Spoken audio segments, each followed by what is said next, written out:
శ్రీనివాస గానామృతంలో 9వ భాగము పద్మావతి జన్మ వృత్తాంతము. సంతాన ప్రాప్తి కొరకు ఈ భాగము వింటే మంచిది. వెంకటేశుని చరితము వింటే పాపములన్నీ తొలగుగదా. 7 కొండలు ఎక్కినంతనే మనసే పరవశముందు గదా, మనసే పరవశముందు గదా. పద్మావతి జన్మ వృత్తాంతము. పూర్వకాలమున సుధర్ముడని చంద్రవంశపు రాజుండే. ఆ రాజునకు 2 పుత్రులు, ఆకాశరాజు తొండమానుడు. వెంకటేశుని చరితము వింటే పాపములన్నీ తొలగుగదా.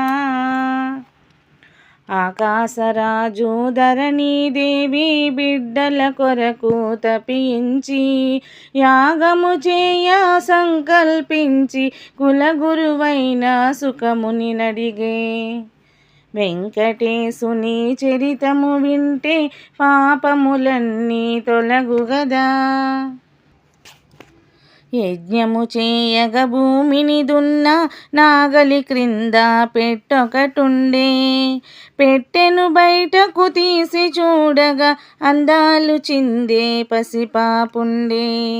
వెంకటేశుని చరితము వింటే పాపములన్నీ తొలగుగదా. ఆనందముతో దేవతలందరూ పూలవానలే కురిపించే. ఆకాశరాజు ధన్యుడు అంటూ ఆ శరీరవాణి పలికెనుగా.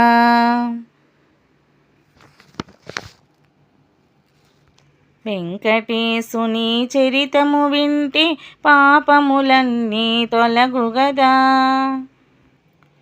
క్రిందటి జన్మలో వేదవతియే ఈ జన్మలో పద్మావతిగా.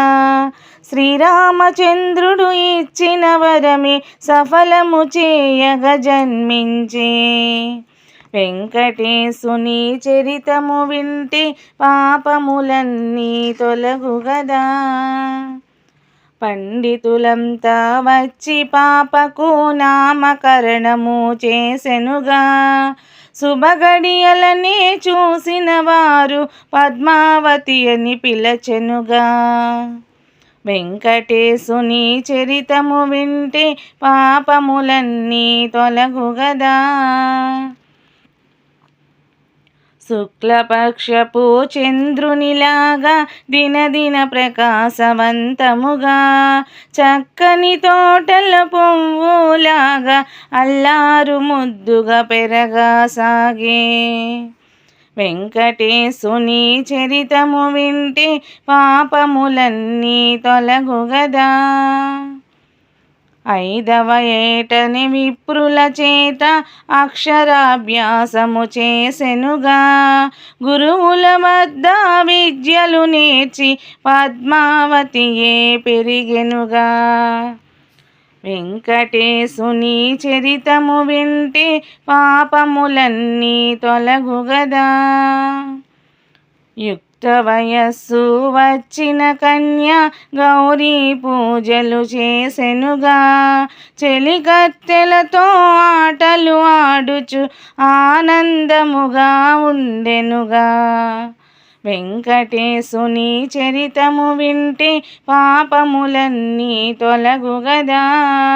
7 కొండలు ఎక్కినంతనే మనసే పరవశముందు గదా, మనసే పరవ